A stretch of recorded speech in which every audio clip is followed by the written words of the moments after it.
નમસ્કાર દર્શક મિત્રો, આજનો વિડીયો યજ્ઞોપવિત ક્યારે બદલવી અને રાખડી ક્યારે બાંધવી એની વિશે છે. આશા છે આપને આ વિડીયો ચોક્કસ ગમશે. તમે તમારા મિત્રોને શેર કરવાનું ભૂલતા નહીં. તમામ હિન્દુઓ સુધી આ વિડીયો રક્ષાબંધન પહેલા પહોંચી જવો જોઈએ, એ તમારી નૈતિક જવાબદારી છે. મારા પેજને ફોલો કરવાનું ભૂલતા નહીં, જેથી કરીને તમને અલગ અલગ વિડીયો મળતા રહે, વિશેષ માહિતી મળતી રહે. જે લોકો ઋગ્વેદી બ્રાહ્મણો છે એ લોકોને માટે શ્રવણ નક્ષત્રનું મહત્વ છે. તો ઋગ્વેદી બ્રાહ્મણોએ 26 ઓગસ્ટ બુધવારના દિવસે સવારે 8 વાગ્યા પછી જોની બદલવાની છે. પરંતુ જે લોકોનો યજુર્વેદ છે, મધ્યાહનની શાખા છે, વાજસની શાખા છે, આપણા ગુજરાતમાં 80% બ્રાહ્મણો યજુર્વેદી બ્રાહ્મણો છે.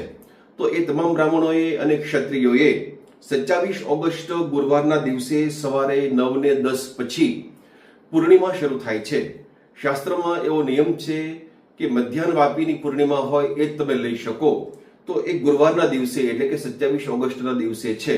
તો એ દિવસે સવારે 9:10 પછી તમારે યજ્ઞોપવિત ધારણ કરવાની છે, યજ્ઞોપવિત બદલવાની છે.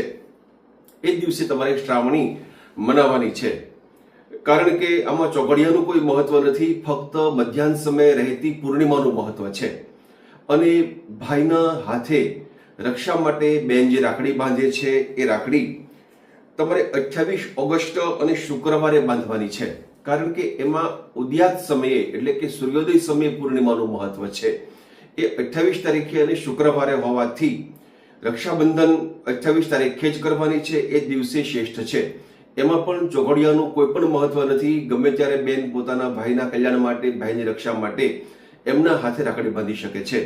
આશા છે આજનો વિડીયો આપને ગમ્યો હશે. મારી ચેનલને, મારા પેજને ફોલો કરવાનું ભૂલતા નહીં. ફરી પાછા મળશું. રજા આપશો. જય શ્રી કૃષ્ણ, જય સિયારામ, નમસ્કાર.